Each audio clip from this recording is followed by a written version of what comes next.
Assalamualaikum warahmatullahi wabarakatuh. Salam kebajikan.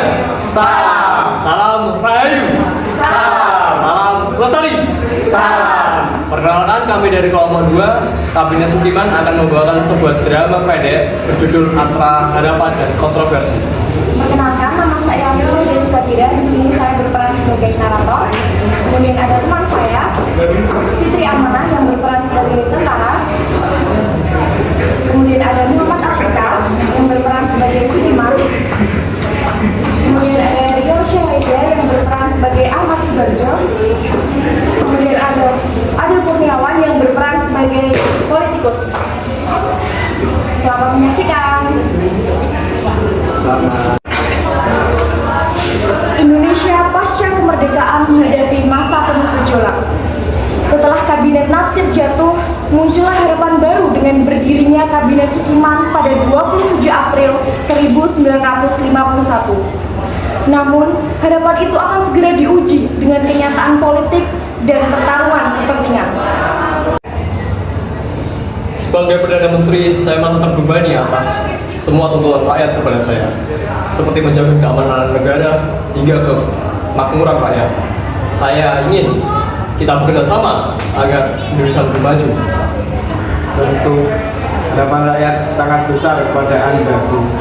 Tapi kita juga akan mengawasi kabinet ini apakah benar-benar memenuhi janji. Dukungan kami ada, asalkan pemerintah dapat menjaga stabilitas keamanan negara dan menangani pemberontakan yang masih terjadi. Kita harus lihat bagaimana program-program kita dapat mewujudkan kemajuan Indonesia dalam atau luar negeri. Kabinet Sukiman bertekad menegakkan keamanan, mempercepat kemakmuran lewat reformasi agraria, menempatkan mantan pejuang dalam pembangunan, serta menyiapkan pemilu bagi rakyat. Saudara-saudara sekalian, kabinet kita adalah kabinet yang menjamin keamanan negara dan kemakmuran rakyat.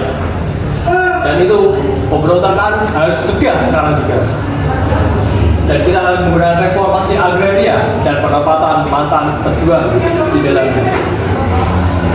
Mengenai pemberontakan, kami akan mendukung penuh operasi keamanan, tapi juga berharap ada koordinasi yang jelas dengan militer. Lalu bagaimana dengan urusan politik luar negeri? Apakah kita akan tetap menjalankan politik bebas aktif tanpa memihak siapapun? Tentu, kita akan mempercepat otonomi daerah dan melakukan pemilihan umum untuk membentuk dewan konstituen. Kami sedang berusaha menjalin hubungan dengan negara lain, terutama Amerika Serikat. Karena Amerika Serikat dapat membantu kita dalam bidang politik dan keamanan.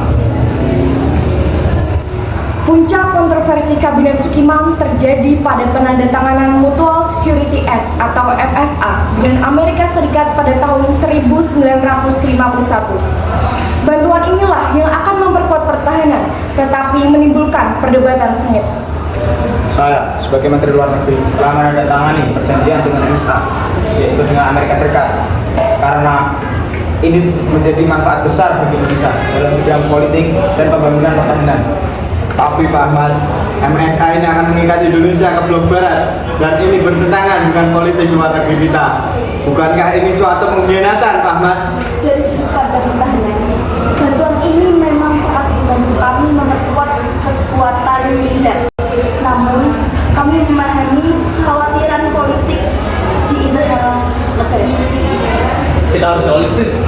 Dunia sedang berada di tengah-tengah perang dunia. Kita butuh pasokan untuk menjaga pertahanan negara. Tapi kita khawatir dengan ini ketegangan antara Uni Soviet atau pihak lain akan bertambah.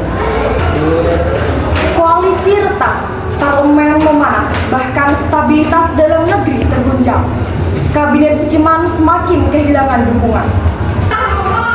Kami khawatir pembebasan tahanan politik oleh Menteri Kehakiman dapat mengancam stabilitas dan keamanan negara.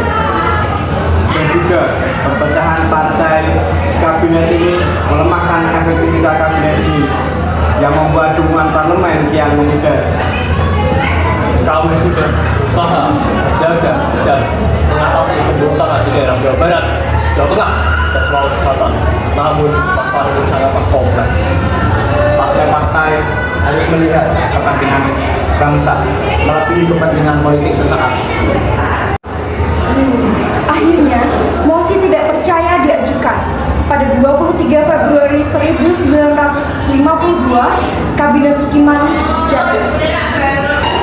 Mosi tidak percaya sudah tidak bisa dihindari.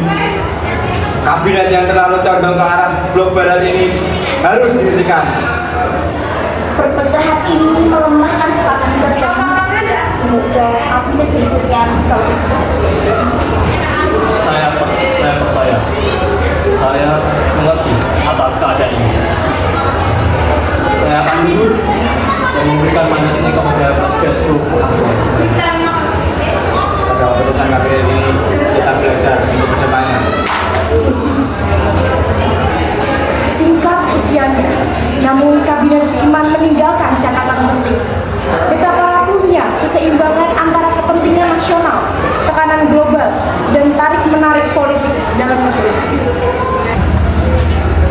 Kabinet Sukiman Wirjo Sanjojo pada tahun 1951 sampai dengan 1952 dibentuk dengan harapan memperkuat keamanan, menata ekonomi serta menjaga stabilitas negara.